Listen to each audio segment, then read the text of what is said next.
So we had a long journey, but the Accord is no longer mine. She is gone. Ruben, Daddy's car going bye-bye. Say bye-bye. Say bye-bye.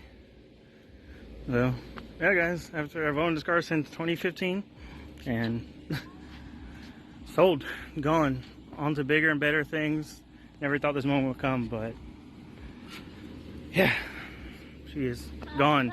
The start of CDG, start of Car Do Garage, everything. But we have bigger and better things in the works and plans for the future.